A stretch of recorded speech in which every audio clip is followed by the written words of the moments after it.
Pin, estoy grabando. Ahí está. Bueno, a ver si lo podemos dar todo de una y terminamos, que están cansados, ¿no? También con la clase de la mañana. Bueno, entonces esto lo vamos a pasar, esto es, digamos, que es un trauma, ¿sí? Esto sí es importante.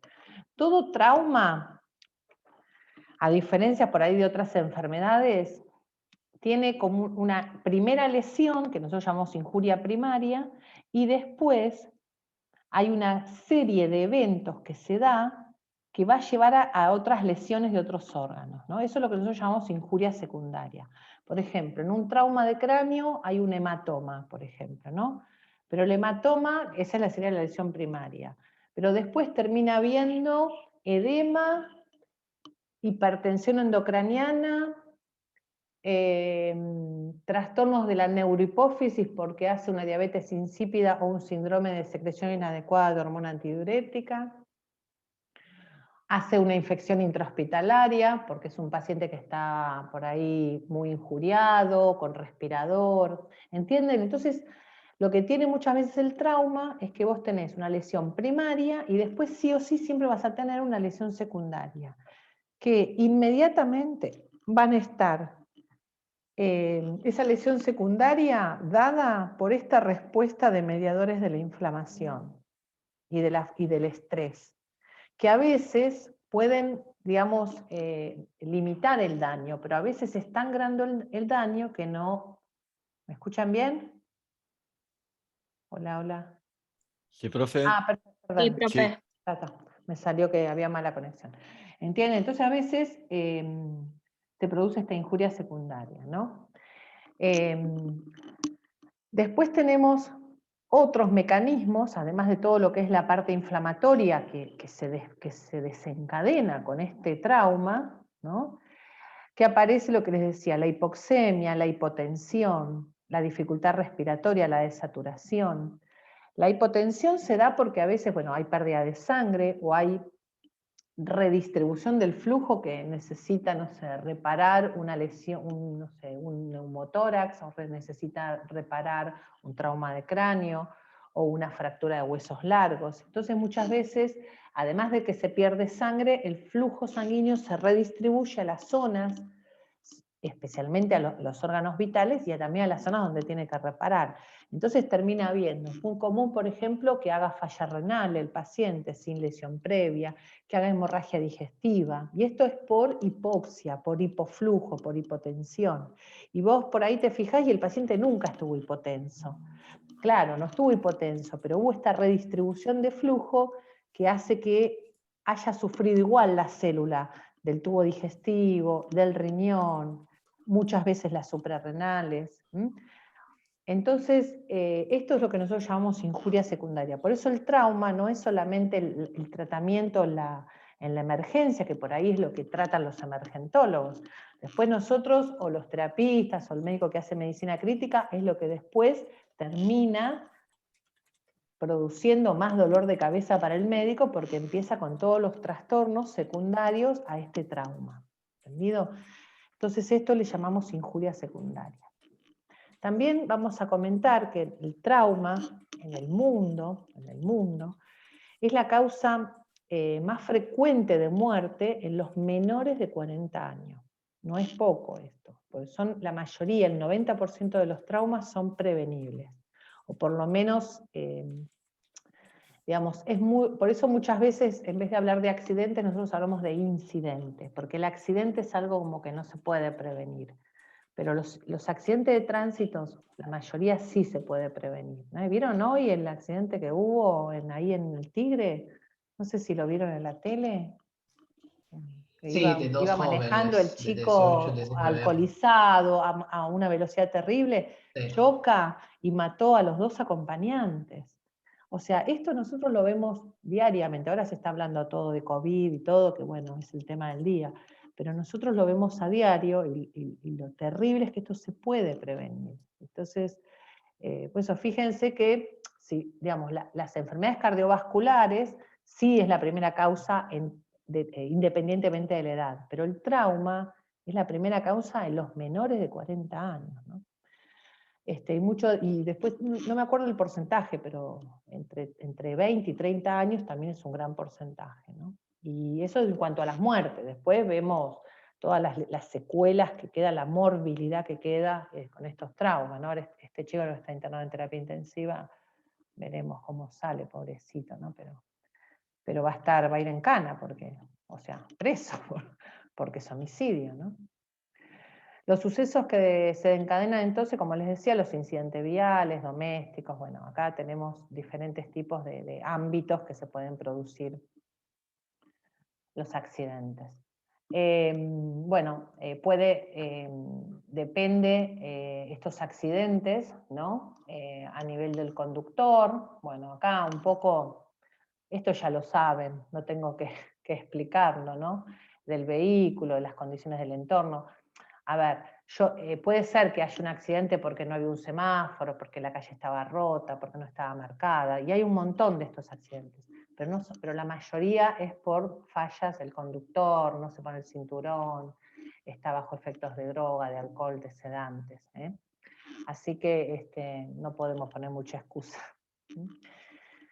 Bueno, este concepto, como les decía, de la injuria primaria y secundaria, este es otro concepto muy, muy importante, y es precisamente para evitar estas injurias secundarias inmediatas, ¿no? Que son principalmente dadas por estos factores que dijimos, la inflamación, la hipoxia, la hipotensión. Entonces, acá tenemos la primera hora, desde que se produce la lesión hasta la primera hora, se llama la hora de oro. Incluso también hablamos de los primeros minutos, los minutos de platino, los 10 minutos de platino, porque son imprescindibles para poder actuar sobre esa víctima, ¿no? Lo ideal sería que en esta primera hora, si está en un ámbito, digamos, urbano, el paciente en esa hora ya esté asistido, tratado, llevado a quirófano, resuelto todo. O por lo menos cerca de eso. Si uno aspira a que dentro de la primera hora sucede esto, por supuesto los tiempos se van a acordar, aunque suceda a las 2, a las 3 horas. Si uno esto no lo tiene en cuenta, pasaba como era antes, que pasaban 2 días y recién lo operaban al otro día de un trauma grave de cráneo. Y la mortalidad era terrible, ¿no? Decía, la mortalidad, se opera o no se opera, era la misma. Y claro, si lo operás después de 24 horas, y más bien que va a ser la misma, o va a ser peor. Pero bueno, todo eso se fue estudiando y se fue viendo que el tiempo era imprescindible en estos casos. Imprescindible. Acá, bueno, acá está más o menos los tiempos, ¿no? Dentro de los primeros, de la primera hora y después de las primeras horas, lo ideal que hay que hacer, ¿no? Bueno, hay diferentes tipos de mecanismos de lesión, donde generalmente las lesiones graves de trauma de cráneo, de columna cervical, de médula, de grandes vasos, eso es lo que va a desencadenar muchas veces la mortalidad o la muerte en el momento, ¿no? Y después todo lo que hace, lo que dijimos recién, la hipoxia, la hipotensión, la hipoperfusión, la hipertensión endocraniana, todo esto, la deuda de oxígeno, los mecanismos de la inflamación, va a llevar a estos efectos que después van a favorecer esta injuria secundaria. Entonces, la celeridad con el que el equipo tratante pesquise y sea eficaz en su atención, esto va a depender del resultado final del paciente, es lo que les decía. Después puede venir el mejor neurocirujano del mundo, pero si lo operó después de las 6 horas o después de las 12 horas de producido el trauma, el resultado final va a ser fatal. Que si viene alguien, más bien el residente de primer año, y le hace un trépano, que sabe hacer porque lo aprendió, y le puede drenar rápidamente ese hematoma, es mucho más efectivo. Eso es lo que tiene. Entonces acá a veces no depende del mejor neurocirujano, depende de que se haga a tiempo las cosas, ¿no?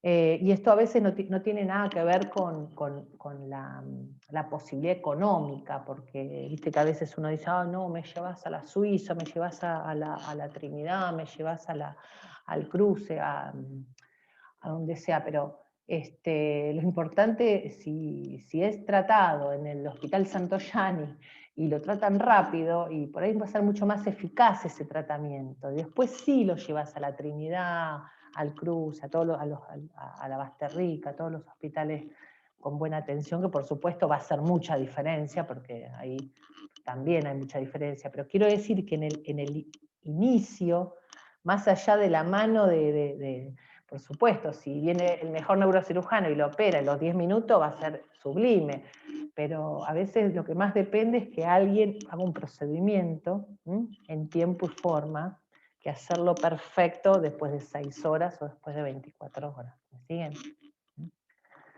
Por eso es tan importante todo lo que es la cadena de supervivencia. La cadena de supervivencia, que esto hace que todo se articule, desde el llamado telefónico, el pedido de ayuda, hasta que venga la ambulancia, hasta que venga una ambulancia que tenga a veces un tubo de oxígeno, sin necesidad de entubarlo, de ponerle acceso. A veces lo que necesita es oxígeno, llevarlo al lugar que corresponde, por ahí no siempre al más cerca, sino al lugar que corresponde.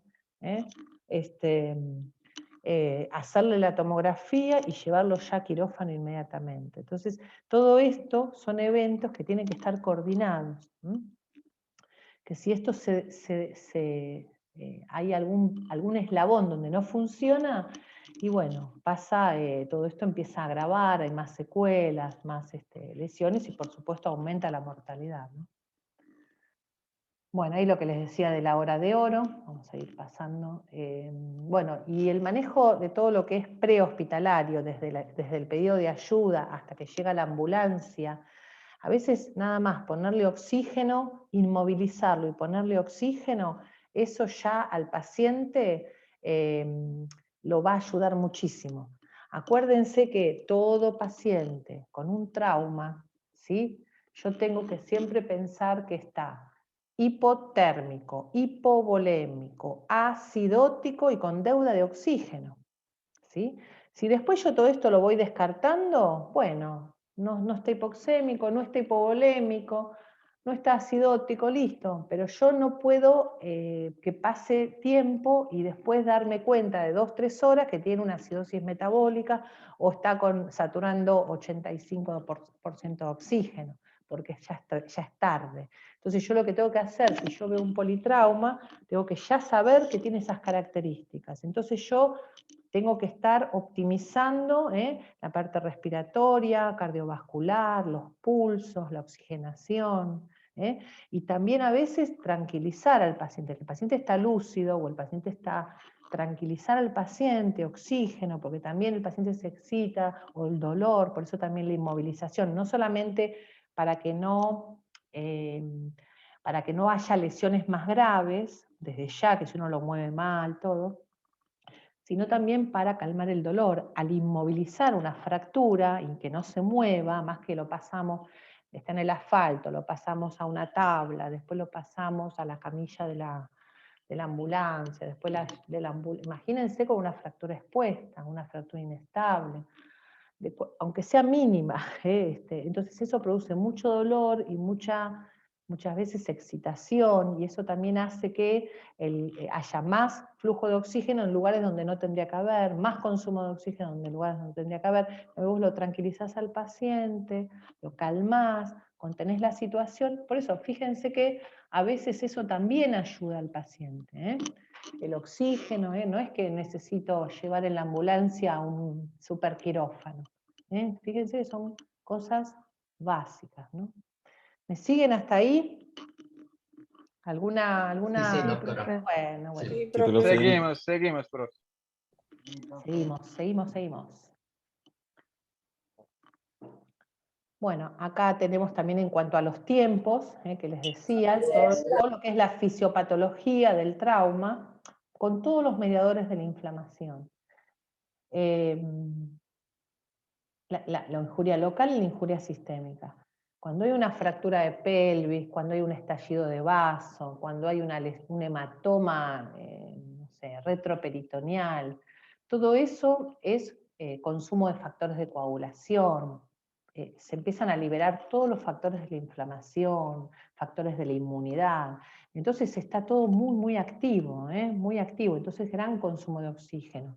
Se pierde muchísimo. Entonces, bueno, esto hay que tratar de rápidamente, como decimos nosotros, cerrar la canilla. Si está sangrando, tiene que dejar de sangrar. Si está hay una fractura, hay que alinearla, hay que estabilizarla, ¿sí? O hay que ponerlo a veces en asistencia respiratoria, calmar la ansiedad. ¿Cuánta palabra que les puse? Bueno, cuando nosotros viene un paciente, ¿no? O estamos en la guardia, ahí cuando ustedes estén en la guardia, con la doctora Arcieri, esperando al paciente, digamos, si el paciente viene con la fractura expuesta, es más fácil saber todas las lesiones que tiene, pero a veces el paciente te viene con un trauma cerrado de tórax, un trauma cerrado de abdomen, donde el paciente muy tímidamente te dice, bueno, me duele un poquito la panza, ¿viste? Y a veces ese me duele un poquito, por eso que uno tiene que estudiarlo y tener una sistemática para ver al paciente. Por más que si yo veo que se cayó de, no sé, de 3 metros, o lo atropelló un auto caminando, y tengo que considerar que el trauma fue un trauma grave, entonces tengo que empezar a descartar y a buscar las cosas, no tengo que esperar que se choque, o que yo la sangre la vea salir, porque a veces no pasa eso, ¿entienden? Por eso que siempre uno tiene que como adelantarse, ¿no? Entonces, a veces el mecanismo de la lesión, cómo fue el accidente, si alguien lo puede relatar, entonces eso me ayuda a ver qué tipo de lesiones hay, ¿entendido? Entonces, vamos a resumir en 5 premisas, para asistencia, los lineamientos generales.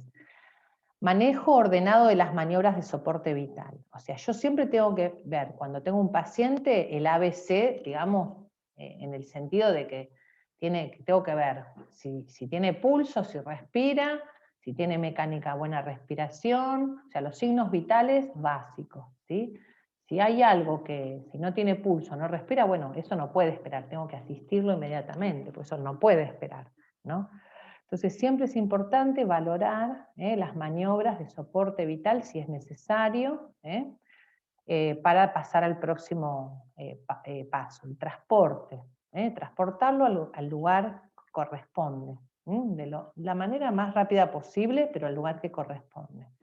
Si yo veo algún tipo de hemorragia externa o interna, bueno, ahí seguramente va a necesitar un tratamiento quirúrgico. Y también, es lo que les decía, evitar y minimizar, siempre pensando en la injuria secundaria. ¿Qué es lo que me va a provocar la injuria secundaria? Ustedes me lo dicen. A ver, ¿qué me provoca la injuria secundaria? Hola. Puede provocar Insuficiencia renal, insuficiencia respiratoria, renal. Hipoxia. Hipoxia, ahí está. Ah, No es insuficiencia, sí, lógico, si viene con insuficiencia respiratoria. Hipotensión. Pero cosas, hipotensión, hipoxia, ¿qué más se les ocurre? Edema, desaturación, Desaturación. la Acuérdense dificultad de exactamente. respiración. Dificultad para respirar. ¿Qué más? ¿Qué se les ocurre? Si está excitado, si está Shock. excitado, si tiene Taquicardia. dolor. Paciente entra en shock, puede ser. Claro, por eso tenemos que evitar que llegue al shock. Sí, por supuesto, cuando ya viene en shock, hipotenso, en paro cardíaco, y sí, más bien. Pero yo lo que quiero que ustedes vean, se anticipen a que no llegue al shock, que ustedes se anticipen, ¿entienden? Que no llegue al shock. Si ustedes ven el paciente le hace una ecografía neumoperitoneo, ya saben que si ustedes lo dejan a la buena de Dios, va a ser un shock. Eso ya sé, pero tengo que llevarlo antes a quirófano, ¿entienden? Esperen. ¿Lo llevaste? Perdón, chicos. ¿Lo llevaste? Listo, me quedo tranquilo. Bien. ¿Qué más? Ninguna emergencia es tal que no permita adoptar los recaudos de bioseguridad para la personal. Este concepto no es nuevo, pero ya hace unos cuantos años, es otro concepto que uno siempre tiene que tener en cuenta a la hora de ayudar a alguien o a la hora de asistir a alguien. La seguridad. Así que nada se justifica si ustedes se van a meter abajo, no sé, o en un lugar donde no hay peligro para la persona que va a rescatar a otra. Entonces, eso es muy importante. Entonces, Entonces, estas, digamos, te resumen para que lo tengan en cuenta, ¿no? Bueno, ahí está, evitar los riesgos antes de ir a socorrer a alguien, ¿no? La curva de la mortalidad que yo siempre les muestro, la cantidad de muertos inmediatamente, que acá con estos no podemos hacer mucho, lo que vamos a hacer son en la prevención, ¿no? Pero acá recién nosotros vamos a trabajar. Decime. Una pregunta, estos pasos anteriores Sí. son los mismos para un médico que trabaja, por ejemplo, en una ambulancia, que trabaja para un resgate, por ejemplo? Y a ver, ¿vos qué te parece? Pensá, ¿eh? Porque, por ejemplo, evitar o minimizar la injuria secundaria. Aí, não sei se teria tanto recurso para isso em uma ambulância. Não sei. Sí. No sé cómo es ¿Tenés el trabajo. oxígeno? ¿Tenés oxígeno? Sí, creo que Sí. tiene oxígeno. Ponele que no tengas oxígeno. Pero podés por ahí, bueno, si vos, ponele que el paciente no esté ni en paro cardiorrespiratorio, que no esté en paro cardiorrespiratorio, y tuvo ponele que tuvo una fractura de cadera y una fractura de la tibia y peroné. Fractura de cadera, tibia y peroné, nada más. ¿Sí? Ya ahí tenés 2,5 litros, casi 3 litros de la volemia que perdió. El paciente tiene 5 litros. Ya perdió casi más de la mitad. Entonces vos ahí podés hacer de esto, es, si tenés oxígeno, le podés oxígeno, porque ya tiene una deuda de oxígeno ese paciente con la sangre que perdió. ¿Sí? Ni siquiera tenés que estar perdiendo tiempo en poner un acceso vascular. Lo tenés que inmovilizar, ¿sí? En una tabla larga. Si hay una fractura expuesta o no, inmovilizarla. La subís arriba de la ambulancia, pedís ayuda a ver a qué lugar lo podés llevar, ¿sí? Para que le haga los estudios que corresponden. Si vos tenés a 10 cuadras una salita de emergencia que no tiene nada, no lo llevás ahí. Si tenés a 20 cuadras un hospital que tiene rayos X, tiene un tomógrafo y todo, por ahí te conviene llevarlo ahí. Entonces, eso ya se ajusta con esto. Ahí ya estás minimizando las injurias secundarias, porque estás acortando los tiempos, estás tranquilizando al paciente. Si tenés oxígeno, le vas a poner oxígeno. ¿Entendés? Vos fijate cómo siempre lo vas a poder ayudar. Desde hacer un llamado a una ambulancia de alta complejidad. Ponele que... Sí, voy a llamar un helicóptero, por ejemplo. O tenés 2 o 3 víctimas, o no tenés tablas, bueno, llamás, o sea, pedís ayuda, porque siempre es peor que nada. Y siempre vas a minimizar esta injuria secundaria, seguramente. ¿Entendido? Perfecto. Bien. Bueno, entonces, esto que les decía, que las causas generalmente que mueren los pacientes inmediatamente son lesiones, lesiones penetrantes de tórax, de grandes vasos, todo lo que son las lesiones de trauma de cráneo, de columna cervical, de médula, rotura cardíaca. Ahí, esas son las más frecuentes, ¿no? Luego, ahí nosotros, vieron en la curva recién que les mostré, comprendí entre los 30 minutos y las 4 horas, son pacientes que ahí sí yo los puedo llevar al hospital, lesiones reversibles, tratables, y se puede ir haciendo la evaluación primaria, ¿no?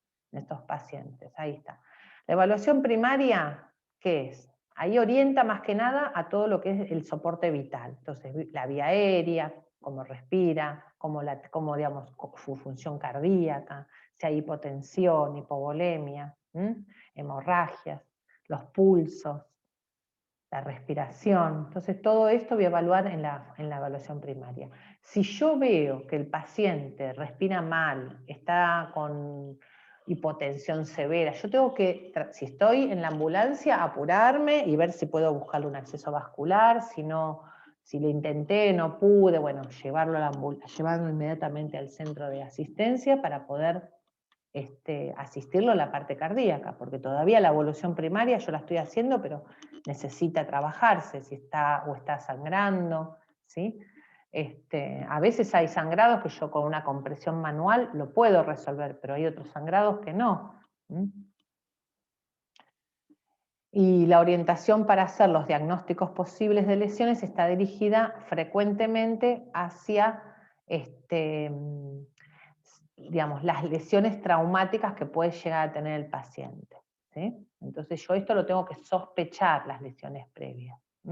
Siempre tengo que ver que trauma de cráneo, trauma de columna cervical, me fijo la columna dorsolumbar, el tórax, que tengan expansión, que no haya neumotórax, que no haya ningún tipo de disminución de la entrada de aire, me fijo el tipo respiratorio, todo lo que ustedes vinieron estudiando en semiología. El abdomen, que no esté tenso, que no esté doloroso, si está, que no, hematomas, distensión. Bueno, ahí los ruidos por ahí no son tan relevantes porque es un trauma para ahí, pero sí ustedes van a evaluar todo esto que yo les estoy comentando, la coloración, cianosis, rubicundez, determinados signos que eso les va a ayudar a ver qué posibles lesiones puede llegar a tener ese paciente, ¿no? Aunque no las vea desde afuera, pero sí pensarlas, ¿no? Bueno, acá hay algunos ejemplos de los diagnósticos que exigen inmediata actuación, porque si no el paciente se muere, ¿no? La obstrucción de la vía aérea, un neumotórax hipertensivo, los tórax inestables, cuando son varias fracturas. Los tórax inestables se define por, bueno, ahora después lo van a ver cuando vean tórax inestable, los de trauma de tórax, que se refiere a 2 o más fracturas consecutivas, no, 3 o más fracturas consecutivas en 2 lugares diferentes de cada costilla, ¿no? Eso habla de un tórax inestable. Entonces el tórax inestable lo que tiene es que cuando no va a ser, cuando uno inspira, el tórax se va a expandir. Hace como una respiración paradojal, no sé si la vieron en semio. El tórax inspira y en vez de expandirse se va para abajo, porque las presiones están alteradas. Entonces esto llega un momento que el paciente le produce tanto esfuerzo que termina en insuficiencia respiratoria. Bueno, el neumotórax abierto, porque se puede llegar a llevar al neumotórax hipertensivo, el taponamiento cardíaco, un neumotórax masivo, shock, hipoxemia. Entonces, todo esto son lesiones que implican urgentes maniobras de tratamiento, porque si no el paciente lleva al paro cardíaco, ¿no? Entonces es importante reconocer cualquiera de estas son algunas, ¿no? Para poder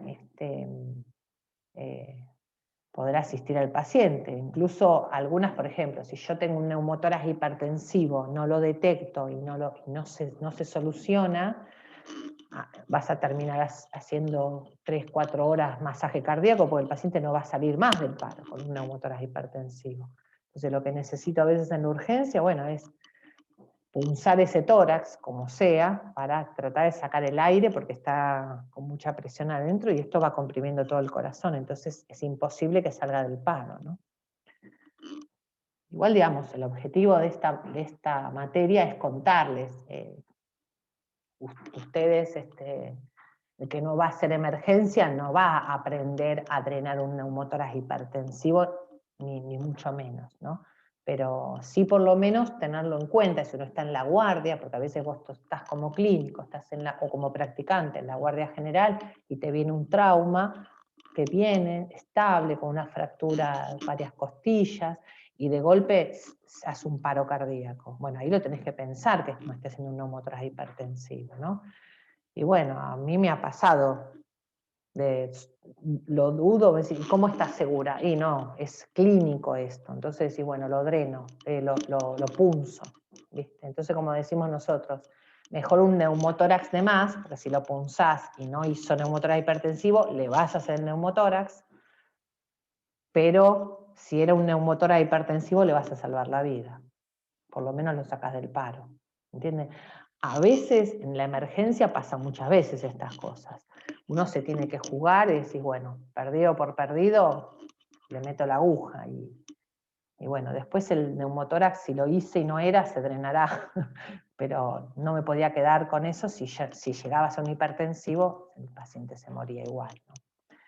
Eso, bueno, son decisiones. Por eso está bueno en la emergencia trabajar de a dos, porque a veces es más fácil tomar esas decisiones que cuando uno está solo, ¿no? Bueno, el tercer pico de mortalidad de estos pacientes traumatizados lo hace entre más o menos a la semana, 2 semanas, bueno, acá dice tercer día hasta 2 semanas, porque empiezan a aparecer, ahí sí, de toda esta injuria secundaria, las fallas de otros órganos. Y también el distrés respiratorio como falla respiratoria y la sepsis cuando ahí aparecen las infecciones, ¿no? Entonces, es muy común en los traumas que hagan falla cardíaca, falla respiratoria, falla neurológica, ¿eh? Y eso se agrava si el paciente ya tiene lesiones previas, ¿no? Si es un paciente EPOC que tuvo un trauma de tórax o un EPOC que hizo una fractura de cadera, el paciente tiene menos armas para hacer frente a esta injuria, ¿no? Entonces, o es un paciente monorreno, le va a pasar lo mismo. Si al paciente sano, teóricamente, hace esto, imagínense si tengo alguna otra comorbilidad, como les comento en estos pacientes, ¿no? Entonces, toda esta que es la injuria secundaria, que predispone a esto, dice que la reanimación inapropiada al ingreso o un tratamiento postergado en el manejo inicial. Todo esto se da por esto que yo les decía recién, si yo tengo un hemoperitoneo porque tiene un estallido del vaso y en vez de operarlo dentro de la primera hora, se opera después de 6-7 horas, y ahí vamos a tener después fallas orgánicas, distrés o infecciones por haber. Muy bien. Bueno, ¿cómo venimos? Bien, Bien, doctora. profe. Tranquilo, profe. Bien, profe. Bien, perfecto. Bueno. Bueno, luego de la evaluación inicial, en todo el primer examen, que tiene que ser tratar dentro de todo sistemático y ordenado, se hace la evaluación clínica, semiológica. Ahí también puede empezar incluso después que uno reconoce todos estos eventos que pusieron en peligro la vida del paciente y lo pudo ir resolviendo, a medida que va pasando el tiempo, entonces uno después va controlando, porque por ahí, si el paciente, por ejemplo, yo que hago o que hago terapia, yo ya lo puse en respirador, bueno, ya la parte respiratoria me olvido, o sea, me olvido no, es un decir, quiero decir que ya está con el respirador. Si el paciente sigue hipotenso, en shock, o estaba estable y de golpe aparece frecuencia cardíaca más alta, hipertensión o hipotensión, o sea, yo eso lo voy siempre continuamente controlando, ¿no? Paciente politrauma al ingreso es un paciente que hay que estar muy, muy controlándolo hasta que todo se vaya regulando, ¿no? ¿Por qué les digo esto? Porque hay pacientes, por ejemplo, yo tengo un paciente con una neumonía sin insuficiencia respiratoria, lo pongo en respirador, lo estabilizo, en 1 hora ya está estable, porque es eso nada más. Ahora, un politrauma no, porque el politrauma está bien, fue a quirófano, le hicieron una esplenectomía, le lavaron cavidad, bueno, después al rato empieza a sangrar porque está coagulopático, después al rato empieza a bajar la saturación, hizo un neumotórax, bueno, dejó de orinar, ¿entiendes? Es un paciente que vos lo agarrás de acá y se te desarman por el otro lado, ¿viste? O le pasas volumen y después te hace falla de bomba, hace edema de pulmón, bueno, le ponemos diurético, después hace hiponatremia, hipocalemia, te hace una arritmia, de todo, ¿viste? Entonces son pacientes, a veces te pasa así la guardia, pero son pacientes que uno tiene que siempre ir controlándolo. Por eso, digamos, nosotros en terapia siempre andamos anotando todo, cuánto está el sodio, el balance hídrico en estos pacientes, porque las glucemias bajan, suben. Entonces son pacientes que por eso hay que estar sobre todo las primeras 48 horas. Bueno, a ver, en este caso nosotros lo que hacemos es, este es un score que utilizamos, que es el trauma score revisado, que se utiliza donde nosotros lo que hacemos es más o menos valoramos la tensión arterial sistólica, el Glasgow y la frecuencia respiratoria, ¿no? Entonces con eso vamos valorando, primera evaluación, y vamos viendo si eso... Ahora, si yo al paciente ya lo pongo en respirador, le hago una pseudoanalgesia, ya ahí no lo puedo valorar el Glasgow, ¿no? Pero eso es para el inicio. Bueno, una vez que hice la primera evaluación, voy haciendo la segunda, ¿sí? Y es lo que uno ya está por ahí en respirador, o está estable, ya está respirando bien, o está con la fractura estabilizado, por lo menos ya que no está moviéndose. Ahí entonces la evaluación secundaria por ahí puede ser un poquito más profunda. Ahí, como dice, empiezo desde la cabeza hasta los pies, ahí por ahí voy buscando alguna otra fractura, por ahí encuentro una fractura del radio, o encuentro alguna otra lesión que por ahí merece ser estudiada, una herida, un hematoma. Bien. Nunca iniciar el examen secundario hasta que no pueda normalizar los signos vitales. Eso es muy importante. Yo no me voy a poner a sacar una radiografía qué sé yo, del codo, que lo veo deformado, si todavía está respirando mal, o está hipotenso. ¿Me siguen? Esas obviedades que yo digo, pero ay, mirá lo que me dice, pasan. Pasan y mucho. Bueno, ahí, como dice acá, dedos y tubos en todos los orificios, dentro de lo que se pueda, porque por lo menos controlar. Me decís, bueno, si tiene una fractura en la cara, no le voy a poner una sonda nasogástrica, y no, hasta no asegurarme que no tenga ninguna lesión, o si tengo una fractura de pelvis, no le voy a poner una sonda vesical, no, estaría contraindicado. Después eso, veremos, se descarte, después sí, pero siempre controlando que los contenidos de nariz, de oído, en la boca, tacto rectal, tacto vaginal y test de embarazo en las mujeres de edad fértil. Siempre controlando todo eso. Ahí está lo del score revisado, que yo les decía que se usa, con la presión arterial, el Glasgow, la frecuencia respiratoria. Son scores que se utilizan mucho en trauma. Bueno, ahí tenemos entonces el examen primario, volvemos otra vez, la vía aérea, la respiración, la circulación y el deterioro neurológico. Esto es en cuanto al examen primario. Yo ya descarté que no tengo que hacer RCP, ¿sí? Acuérdense que siempre cuando yo voy a hacer soporte básico o avanzado, siempre mi prioridad va a ser el corazón. Bien. Y después tenemos una E, que es la exposición, más que nada para evaluar en esa, digamos, una vez que yo ya tengo todo esto, evaluar la exposición para ver todo el cuerpo, que no se me escape nada. Igual después yo tengo el examen secundario. Bueno, la vía aérea entonces, mantener la estabilidad y la inmovilización de la columna cervical.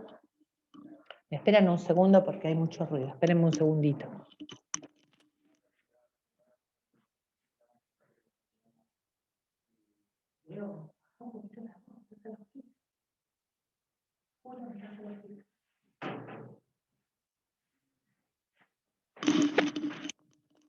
Ahí está, listo, perdón. Bueno, entonces, les decía, mantener la estabilidad, siempre la vía aérea, con protección de columna cervical, porque otra de las premisas del trauma, si hay lesión de cráneo, trauma de cráneo, está muy asociada a la lesión de columna cervical. Entonces, por eso hacemos siempre la apertura de la vía aérea con la protección de la columna cervical, que no se hiperflexione, que no se mueva, entonces recta. Después, cuando hacemos ver la permeabilidad de la vía, esto es vía aérea superior, la apertura de la boca, ver que no haya prótesis, si no se extraen, si hay cuerpos extraños, si hay secreciones o piezas dentarias a veces en los traumas que están sueltas. Todo esto puede producir una obstrucción. Bueno, ahí tenemos entonces la inmovilización. Esto sería, digamos, la maniobra de la tracción del maxilar inferior para abrir la vía aérea con control de columna cervical. Los inmovilizadores laterales, y tenemos el collar y los inmovilizadores laterales, para hacer una inmovilización completa. La tabla, cómo se pone en la tabla, fíjense que son varias personas que sostienen. Ahí se pone la tabla, cómo sacar el casco. Después ahora si quieren, después me fijo, había unos videos de cómo sacar el casco y todo eso. Siempre con control de la columna cervical. Yo esto lo estoy pasando rápido porque asumo que todo esto ya lo vieron ustedes en algún momento. Evaluar después la ventilación del paciente, si es espontánea o hace apneas o tiene una respiración que no es normal, usando músculos accesorios, usando el abdomen, una respiración paradojal, esto que yo les decía, una respiración asimétrica. Entonces todo eso ustedes lo pueden ver, mientras están esperando la ayuda, mientras lo llevan al hospital. Evaluar el estado neurológico, el estado de conciencia, ver si tiene reflejo de oxígeno, ver los reflejos básicos que pueden proteger la vía aérea, ¿no? Sobre todo el nauseoso, el de tos, y la situación hemodinámica, siempre la situación hemodinámica. Ay, no sé por qué se me puso así la diapositiva. Bueno, si es necesario una vía aérea artificial, esto de la vía aérea artificial, la verdad que ya siempre es cuando uno ya está en el ámbito hospitalario, salvo que uno sea el médico que esté entrenado para intubar y colocar un tubo orotraqueal. Si no, me parece que con la máscara, con la ventilación, con oxígeno, alcanza hasta llegar al hospital y después sí hacer la ventilación con colocar un tubo.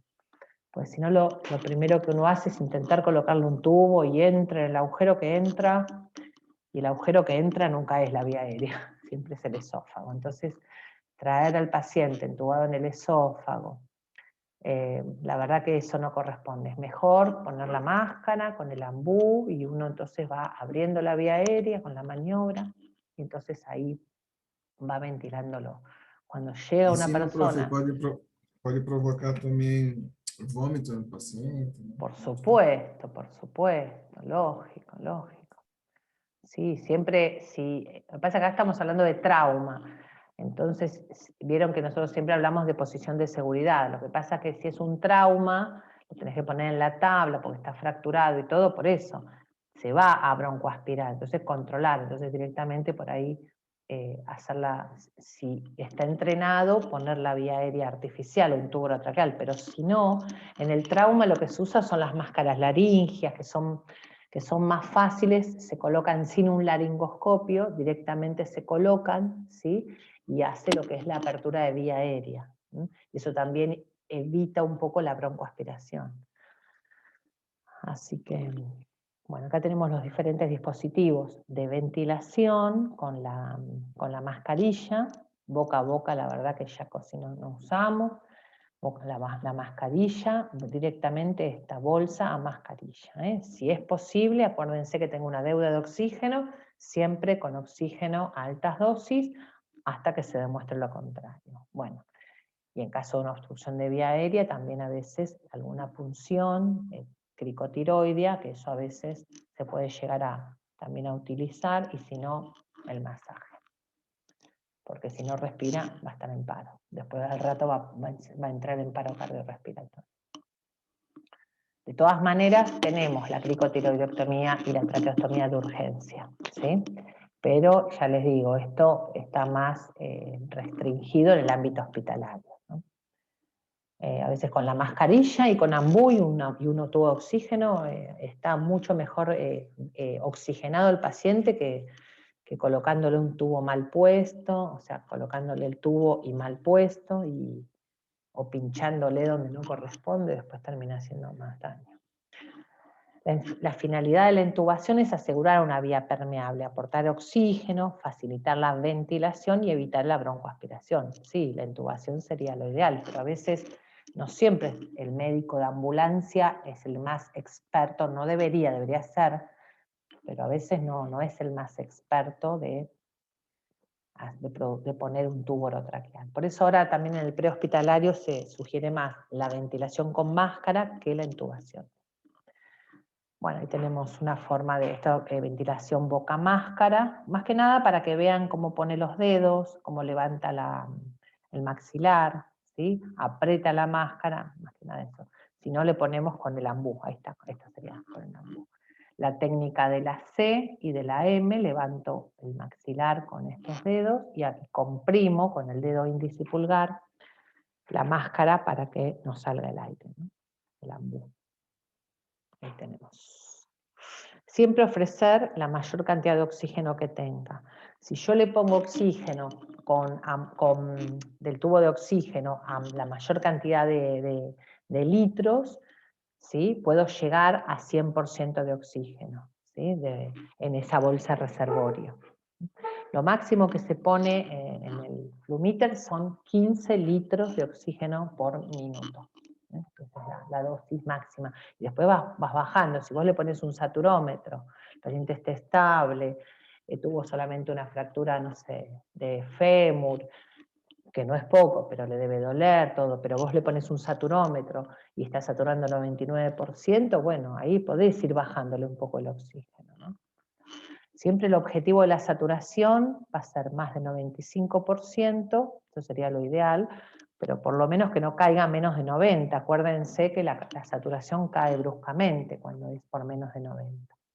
Acá tenemos unas cánulas, que por ahí también ya las conocen, de vía aérea, las canudas de Mayo, las canudas de Geder o de Berman, que tienen diferentes tamaños, depende y lo que hace esto es ponerse, ven acá, esta es la lengua, entonces baja la lengua y permeabiliza la vía aérea, aunque el paciente esté inconsciente.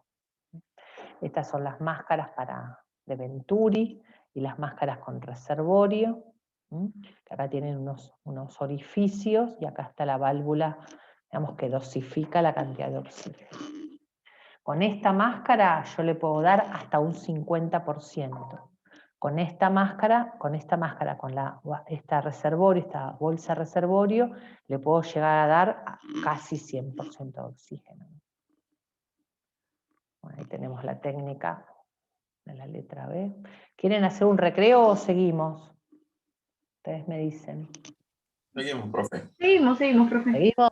Dale, dale. La circulación, bueno, los signos vitales, la frecuencia cardíaca, la presión arterial. Acuérdense que ustedes tomando los pulsos podemos valorar la presión arterial. Si yo tengo pulso radial presente, bilateral, yo ya sé que por lo menos voy a tener una sistólica de 90, 85, 90 puedo llegar a tener. Y eso, de ahí para arriba, ¿sí? Ahora, ¿por qué me importa? Porque es la mínima presión que yo sé que va a perfundir el cerebro. Si yo no tengo pulso radial, yo sé que la sistólica va a estar menos de 90, me tengo que apurar. Si yo tengo pulso femoral, sí, pero no radial, tendré una sistólica más o menos de más de 60, que es baja, sistólica. Y si no tengo ni pulso radial ni pulso femoral, solo tengo el pulso carotidio, bueno, más baja todavía, ¿no? Entonces, ustedes siempre corroboran, siempre uno toma los pulsos primero, empezás desde los centrales y vas bajando, ¿no? Pero si vos ya sabés que tomando pulso radial el paciente se está moviendo y todo, vos ya sabés que tiene pulso, por lo menos no está en paro. Entonces ahí podés buscarle los pulsos periféricos y más o menos calcular la presión. Porque por ahí no siempre tengo, si tengo monitoreo le pondré el monitoreo cardíaco, después también los ocultaré, ver los ríos cardíacos, los pulsos periféricos que les decía, el relleno capilar, el estado neurológico, y después ver la diuresis, la piel, la coloración. Entonces todo esto me habla de cómo está perfundido el organismo. ¿Qué dice ahí? ¿Cómo valorar la presión sistólica? Es lo que les decía recién, lo de los pulsos.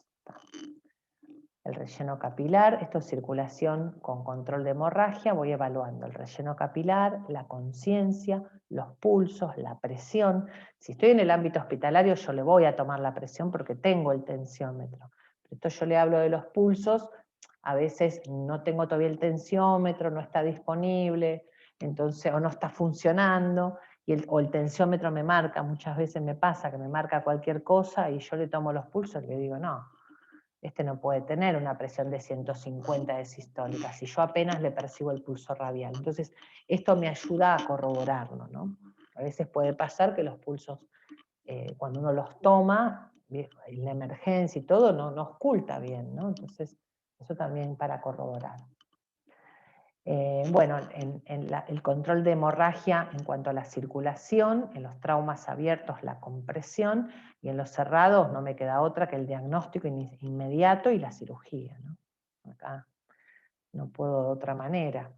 El acceso al sistema venoso, o sea, vías periféricas, y las vías periféricas, acuérdense que les decía que un paciente politraumatizado es hipovolémico, porque, digamos, a priori, ¿no? Pensar siempre adelantar. Entonces yo tengo que, las primeras horas, expandirlo con volumen, porque perdió sangre y necesito diluir lo que queda para que pueda circular, si no el corazón se me va a hacer insuficiente también.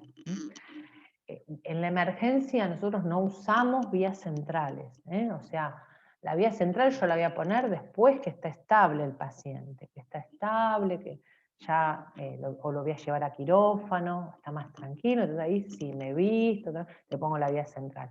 Pero ponerle en una emergencia una vía central, es mejor ponerle vías periféricas, accesos vasculares periféricos, y por ahí le vas pasando el volumen. Yo no necesito ni medir PVC, nada, porque es la emergencia, y después, ahora, si no tengo acceso vascular posible, bueno, le pondré, pero no es porque necesito expandirlo. Yo para expandir a un paciente necesito, lo que dice ahí, vías gruesas y cortas. Y las que son así, están en los antebrazos, son las mejores. Y si no, recurrimos a la femoral, ¿no? A la vena femoral, y después tranquilo, todas las vías que se mueven en emergencia se consideran sucias, le llamamos. Entonces, después que el paciente se estabilizó, vino de quirófano, quedó en la sala de terapia intensiva, de emergencia, entonces uno ahí le cambia todos los accesos vasculares, ¿eh? Y ahí si querés le pone la vía central y todo lo que él quiera. Bueno, ¿alguno está haciendo guardia o tiene la oportunidad de estar en alguna, o estuvo en alguna sala de emergencia, de terapia? ¿O es enfermero por ahí? Ah, bueno. Sí, Sí, bueno. yo sí. Claro, cualquier cosa me preguntan, pues yo hay cosas por ahí que voy muy rápido pensando que algunas cosas ya las vieron, ya las saben, me preguntan, no tengan... ¿Y estuviste, digamos, como paciente o como familiar o como personal de salud, digamos? Mi mamá es terapista, hace coordinación de terapia intensiva. Bueno, por eso todo esto... Cuando, por ejemplo, los fines de semana, cuando hay mucho trabajo, la ayudo. vas a ayudar, sí. Hago lo mismo con mi... Y sí, porque ¿sabés lo que pasa? Que a veces... No se explotan. No, vos sabés que el año pasado, con todo el lío de COVID, todos los médicos se enfermaban, hubo guardias que me quedé sola en la terapia. Y llamé, nadie podía hacer guardia, digo, bueno, voy a llamar a alguno de mis alumnos. Y llamé a 2 de mis alumnos ya estaba Lucía, que estaba ya por recibirse, y después otra de las chicas también que ahora está haciendo el IAR, y me vinieron a ayudar. Y no es que me van a ayudar, pero vos no sabés, porque a veces sacar sangre o llevar las muestras al laboratorio o ayudarte a curar una herida, ayudarte a mover a un paciente. Entonces, es un montón de ayuda, ¿viste? Y de paso uno va aprendiendo, ¿no? Así que aprovecha esta llegada que tenés, porque es muy importante, ¿no? Aunque después no hagas terapia, pero es muy importante porque también te quita un poco el miedo de enfrentarte al paciente, ¿no? Saben que después uno cuando se enfrenta al paciente, hasta que después se va acostumbrando, ¿viste? Pero al principio cuesta. Bueno, ¿Cómo detecto un shock? Es lo que veníamos hablando, ¿no?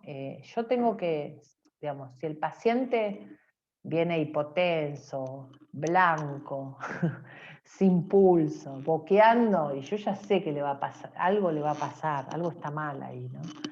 Pero el tema es adelantarse a eso. Esto que yo les decía, si el paciente, por ejemplo, está estable, normotenso, le damos la presión 120/80, la frecuencia cardíaca 90, pasa una hora y la frecuencia cardíaca 120. Empezó a respirar un poquito más rápido. Ahí es donde yo tengo que ver que algo está pasando. Ahí es donde yo tengo que ver. Por ahí el paciente tiene dolor y después vuelve todo a la normalidad, pero por ahí el paciente está sangrando en algún lado o pasa otra cosa, porque hay muchas lesiones, también lo van a ver cuando vean trauma de abdomen. Por ejemplo, las lesiones del vaso o las lesiones del hígado, que son órganos que son capsulados. Muchas veces hay un golpe y se hace el hematoma adentro. Y después como que se contiene por la cápsula. Entonces vos mirás, no hay líquido libre. Ahora con la ecografía se puede llegar a ver el hematoma, por eso es importante hacer las ecografías, porque ahí estás viendo que hay un hematoma. Entonces cuidado con eso, porque si no empieza a aumentar la presión y hasta que sangra y el paciente se choca y ahí sí va a estar. Ahí sí te vas a dar cuenta, porque no va a entrar en coma, no va a respirar, y ahí sí. Eso no tiene que pasar, que se nos pase esto de largo, en un trauma, por ejemplo, ¿no? Entonces, uno tiene que ver previamente, por eso es importante ver qué tipo de trauma tuvo ese paciente, para ver las posibles complicaciones, y que cuando tenga que poner la mano curadora, no sea tarde. A ver, el control de la hemorragia podemos hacerla en traumas abiertos, mediante la compresión de un vaso o zona sangrante, y siempre controlar la presión y el monitoreo. También. Evaluación neurológica, dice, puede ser rápida, las tres en realidad nosotros, esta es una escala alerta, se responde a la voz, si hay dolor, si está inconsciente. No la usamos. La que usamos es la escala de Glasgow, que es la que conocen ustedes más, y las pupilas, ¿no? Las pupilas, está bueno porque las pupilas, sobre todo cuando hay trauma de cráneo, vieron como el canario que te dice cuando hay humo, cuando hay intoxicación. La pupila, cuando vos vas controlándola, si la pupila empieza a cambiar o hay alguna alteración, es donde está el tronco cerebral, el mesencéfalo, el tercer par craneal que pasa ahí. Entonces, eso me habla de edema cerebral y de enclavamiento. Entonces, esto también es importante. Entonces, cuando uno va a valorar un paciente, escala de Glasgow y pupilas. Incluso las pupilas, nosotros también la valoramos cuando el paciente está sedado y analgesiado, las pupilas podemos llegar a valorarla y a controlarlas. Y siempre se ven las pupilas bilateral, o sea, se ve una y se ve otra. Y se estimula una y se estimula otra. Controlarla. Ahí está la respuesta de la evaluación de la escala de Glasgow. Vamos a pasar, ahí están las pupilas, las pupilas mióticas, miosis, midriasis, y la reactividad, ¿no? Y si es anisocoria, la diferencia más de 2 milímetros, la anisocoria, por ejemplo, si yo digo anisocoria derecha o anisocoria izquierda. Esta es una anisocoria izquierda, porque la midriasis está en el lado izquierdo del paciente, ¿no? Entonces, y lo otro es si están reactivas o no, si tienen el reflejo pupilar, ¿no? Bueno, siempre prevenir la hipotermia. Todo paciente, dijimos, está hipoxémico, está hipovolémico, está acidótico, está hipotérmico. Entonces, acuérdense que les decía también al inicio, toda la sangre, ya tengo que ir terminando porque tengo que tomar examen a las 6. Bueno, toda la sangre que necesitan los órganos vitales, la saca de la piel, del tubo digestivo, pero de la piel. Entonces la piel, que es un órgano que, entre otras cosas, mantiene la temperatura corporal, es muy fácil que el paciente entre en hipotermia, por esta hipoperfusión, por la redistribución del flujo, ¿no? Entonces al paciente, si bien hay que desvestirlo y controlarlo, pero siempre controlando la hipotermia. Nosotros siempre la temperatura, siempre la tomamos, todo paciente crítico siempre se toma central. A ninguno se le va a ocurrir ponerle el termómetro, salvo que esté ya después estables. Pero si no, la temperatura axilar, eso es una temperatura que no me dice nada, porque puede estar... pues me puede marcar hasta, no sé, 20 grados. No me dice nada, porque el paciente va a estar siempre muy frío. Entonces tiene que ser temperatura central. A veces los respiradores tienen un termómetro, entonces miden la temperatura del aire que exhalan, que eso también es más real, o temperatura rectal, eso también. Así que la temperatura también. Bueno, siempre evaluación de todo el paciente en ambiente cálido, y administrar fluidos calientes, ¿no? Muchas veces preventivamente le pasamos, cuando empezamos la expansión, los fluidos calientes. Bueno, los shock en el trauma, el hipovolémico, el secundario a las hemorragias o al quemado, el shock cardiogénico, también hay si hay una contusión cardíaca o hay un infarto, los pacientes, o hay alguna arritmia secundaria. Las arritmias por ahí en el trauma la mayoría son secundarias, o a trastornos respiratorios, o también a trastornos, por ejemplo, del medio interno, hiper o hipocalemia, hipo o hipermagnesemia, hipo o hipercalcemia, acidosis metabólica severa. Entonces muchas veces aparecen arritmias, secundariamente se infartan, y entonces hacen shock cardiogénico, ¿no? Y el otro es el distributivo. El distributivo tiene que ver con esto que yo les decía del proceso inflamatorio, que se da también en la sepsis. El proceso inflamatorio, todas las citoquinas, todos los mecanismos, todas estas mediados de la inflamación empiezan a actuar sobre el endotelio vascular y todas las células se empiezan a abrir. Entonces el líquido pasa para todos los órganos, pasa a todo el intersticio. Entonces vas a tener líquido en el pulmón, en el pericardio, en el cerebro, en todos lados. Y el paciente se empieza a edematizar. Pero el intravascular está vacío, por eso es un shock distributivo, y hay hipotensión severa. Bueno, y el shock medular, esto es un shock que es diferente, esto generalmente va a tener hipotensión y taquicardia, ¿sí? Y estos van a tener bradicardia. ¿Por qué? Por la lesión del sistema simpático, la lesión medular. Entonces va a haber muchas veces bradicardia, shock bradicardia.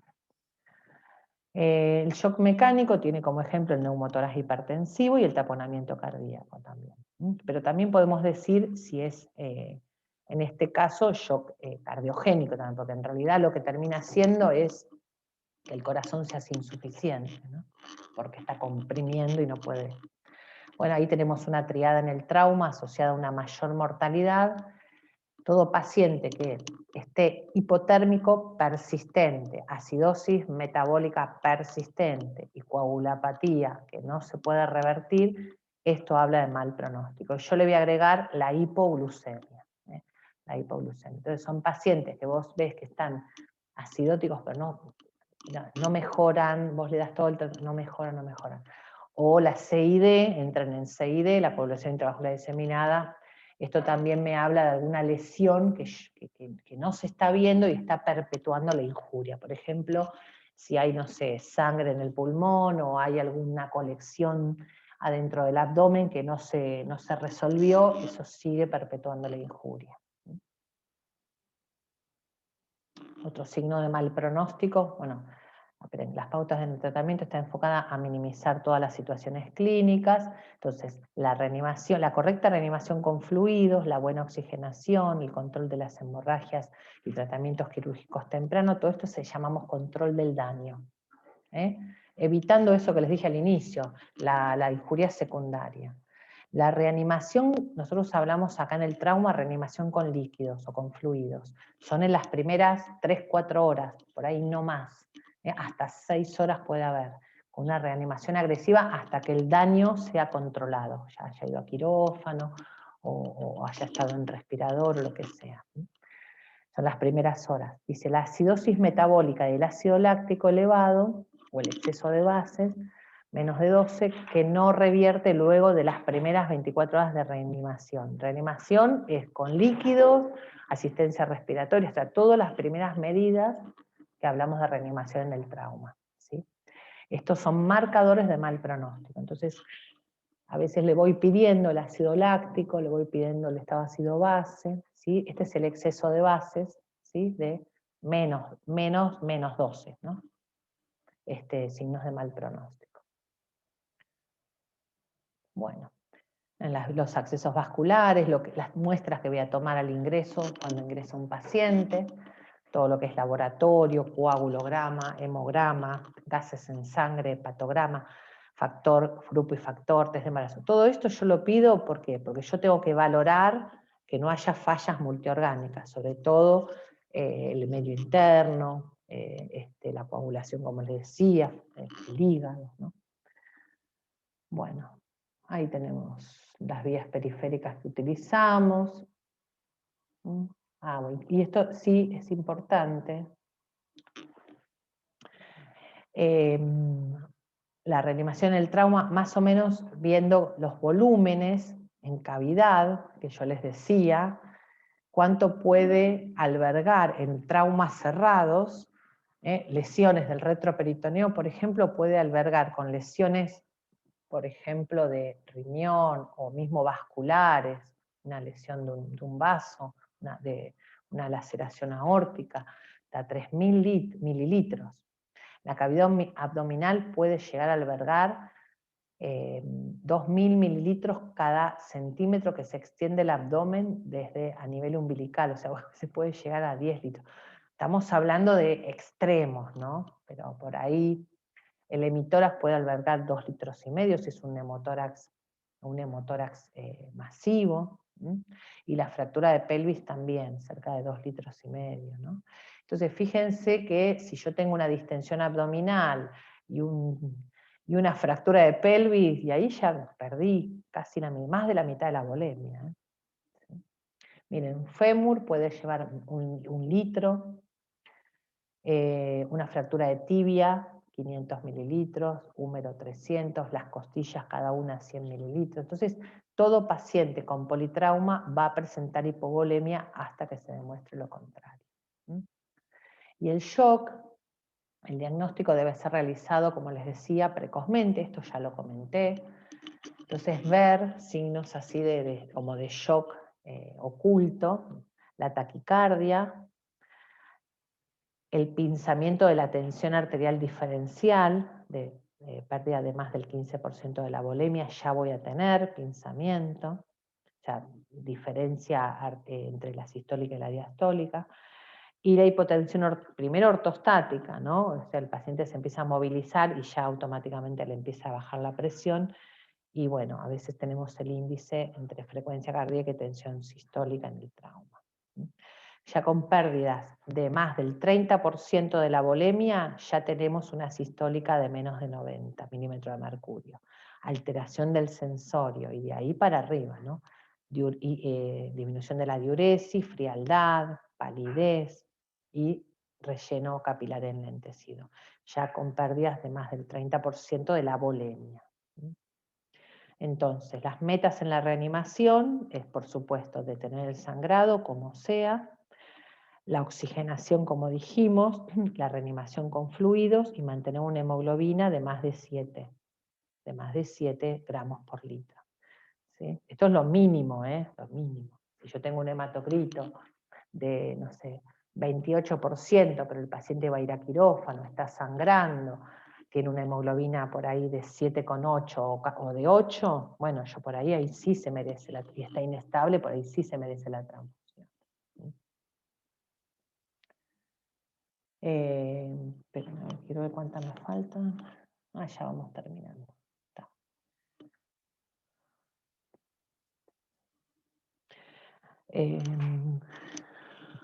Sí, tengo que ir terminando. La pérdida de volumen, esto es las lesiones viscerales o vasculares que reducen el compartimiento intravascular, entonces va a actuar las hormonas del estrés, la adrenalina, el cortisol, el glucagón, estas son todas, aumentan la resistencia a la insulina, ¿sí? Con la hiperglucemia transitoria. Entonces muchas veces, por eso también se da la hiperglucemia, ¿no? Bueno, tenemos los edemas, que ya lo comentamos, y la vasoconstricción periférica, sobre todo a nivel del lecho esplácnico y la piel, por la redistribución del flujo. Esto es un resumen de lo que estuvimos comentando recién. Y la expansión con lo que tengan, ¿no? Solución fisiológica, Ringer lactato, soluciones hipertónicas, ¿sí? Lo que tengan hay que expandirlo como sea. Generalmente se utiliza cristaloides, que es solución fisiológica Ringer. Depende, uno puede ir alternando uno u otro, va a depender también de cómo está el sodio, cómo está el cloro, porque por ahí a veces lo expandimos todo con solución fisiológica, tiene muchísima cantidad de cloro, y terminamos haciendo, que eso es muy frecuente, las acidosis hiperclorémicas, ¿no? Así que eso. Lo de los coloides y las, te lo voy pasando. Bueno, entonces la secuencia, recordemos la secuencia de reanimación, el reemplazo, digamos, con líquidos, pero siempre manteniendo una normovolemia, no hipervolemia. Acuérdense que si el líquido que yo le puedo pasar de más, se me puede ir a lugares como el corazón, el pulmón, el cerebro, entonces siempre mantener una normovolemia. Después la temperatura normal y la hemoglobina de más de 7. De los estudios que nosotros hacemos, los que hacemos inicialmente son las ecografías al borde de la cama para ver rápidamente que no tenga sangre, líquido en cavidad, neumotórax o hemotórax, eso también se puede hacer. Y las radiografías básicas en el trauma, si todavía no tengo el tomógrafo, pero siempre por lo menos controlar la columna cervical, la pelvis y el tórax. Estas son las RX básicas si no tengo la tomografía o hasta tener la tomografía. Y la tomografía, una vez que ya es evaluado, el paciente está estable, yo no puedo llevar a un paciente al tomógrafo si está inestable, o si está excitado, o si está hipotenso o está sangrando. Entonces siempre tiene que ser en condiciones estables. Ahí le pido la tomografía, puede ser una tomografía de cerebro y columna cervical, y por ahí también tiene un trauma de tórax, entonces por ahí termino pidiéndole una pantomografía. Muy bien, bueno, fue una súper resumida clase de atención. Bueno, dejo de, ahí está. A ver, ¿se despiertan? A ver, algunos. Ahí está. Bueno, chicos, ahí está, ya se pueden despertar. Está. Bueno. Doctora. Les voy a mandar algún juego, algo de estos temas, para que lo puedan hacer, o algún cuestionario, o algo para lo que puedan hacer y puedan repasar algunos temas y todo. ¿Sí? Profe, Sí, para esta clase ou a próxima, poderías hacer a lista para vermos se estamos todos e coisa? Espera que dejo de